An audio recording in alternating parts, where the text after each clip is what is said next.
ನಮಸ್ಕಾರ ಸ್ನೇಹಿತರೆ.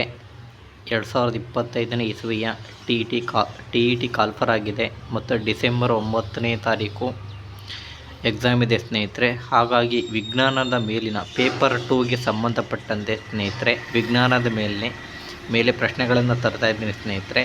ಮೊದಲನೇ ಪ್ರಶ್ನೆ ಸ್ನೇಹಿತರೆ, ಇದು ವಿಜ್ಞಾನದ ಮೇಲಿನ ರಾಸಾಯನಿಕ ಕ್ರಿಯೆಗಳು ಮತ್ತು ಸಮೀಕರಣಗಳು ಎಂಬ ಪಾಠದಿಂದ ಆಯ್ಕೆ ಮಾಡಿಕೊಂಡಿದ್ದೇನೆ ಸ್ನೇಹಿತರೆ. ಮೊದಲನೇ ಪ್ರಶ್ನೆ ಸ್ನೇಹಿತರೆ, ಈ ಕೆಳಗಿನ ರಾಸಾಯನಿಕ ಕ್ರಿಯೆಯಲ್ಲಿ ಫೆರಸ್ ಸಲ್ಫೇಟ್ನ ಬಣ್ಣ ಯಾವುದು? 2FeSO4. ಇದಕ್ಕೆ ಉಷ್ಣವನ್ನು ನೀಡಿದಾಗ ವಿಭಜನೆ ಹೊಂದಿ ಸ್ನೇಹಿತರೆ Fe2O3 plus SO2 plus SO3 ಅಂದರೆ ಫೆರಿಕ್ ಆಕ್ಸೈಡ್ ಮತ್ತು ಸಲ್ಫರ್ ಡೈಆಕ್ಸೈಡ್ ಮತ್ತು ಸಲ್ಫರ್ ಟ್ರೈಆಕ್ಸೈಡ್ ಆಗಿ ವಿಭಜನೆ ಆಗುತ್ತೆ ಸ್ನೇಹಿತರೆ. ಇದರಲ್ಲಿ ಫೆರಸ್ ಸಲ್ಫೇಟ್ನ ಬಣ್ಣ ಯಾವುದು ಅಂತ ಕೇಳಿದರೆ ಸ್ನೇಹಿತರೆ, ಆಪ್ಷನ್ ಎ ಹಸಿರು, ಆಪ್ಷನ್ ಬಿ ನೀಲಿ, ಆಪ್ಷನ್ ಸಿ ಕೆಂಪು, ಆಪ್ಷನ್ ಡಿ ಬೂದು. ಈ ಒಂದು ಪ್ರಶ್ನೆಗೆ ಸರಿಯಾದಂಥ ಉತ್ತರ ಸ್ನೇಹಿತರೆ ಯಾವುದಪ್ಪ ಅಂತಂದರೆ ಹಸಿರು ಬಣ್ಣ ಆಗುತ್ತೆ ಸ್ನೇಹಿತರೆ.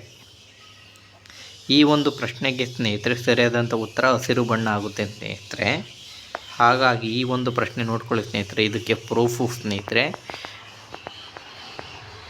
ರಾಸಾಯನಿಕ ಕ್ರಿಯೆಗಳು ಮತ್ತು ಸಮೀಕರಣಗಳು ಎಂಬ ಪಾಠದಿಂದ ವಿಭಜನೆ ಕ್ರಿಯೆ ಇದರಲ್ಲಿ ಆಯ್ಕೆ ಮಾಡಿಕೊಂಡಿದ್ದೀನಿ ಸ್ನೇಹಿತರೆ ಫೆರಸ್ ಸಲ್ಫೇಟ್. ಇಲ್ಲಿ ನೋಡಿ ಸ್ನೇಹಿತರೆ, ಫೆರಸ್ ಸಲ್ಫೇಟ್ ಹರಳುಗಳ ಹಸಿರು ಬಣ್ಣ ಬದಲಾಗುವುದನ್ನು ನೀವು ಗಮನಿಸಿದ್ದೀರಾ?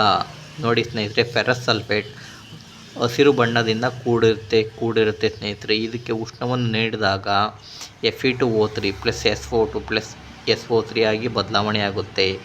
ಹಾಗಾಗಿ ಸ್ನೇಹಿತರೆ ಈ ಒಂದು ಪ್ರಶ್ನೆ ನಿಮಗೆ ಈ ವಿಡಿಯೋ ಇಷ್ಟ ಆಗಿದೆ ಸ್ನೇಹಿತರೆ, ಲೈಕ್ ಮಾಡಿರಿ, ಶೇರ್ ಮಾಡಿ, ಸಬ್ಸ್ಕ್ರೈಬ್ ಮಾಡಿ ಸ್ನೇಹಿತರೆ. ಧನ್ಯವಾದಗಳು.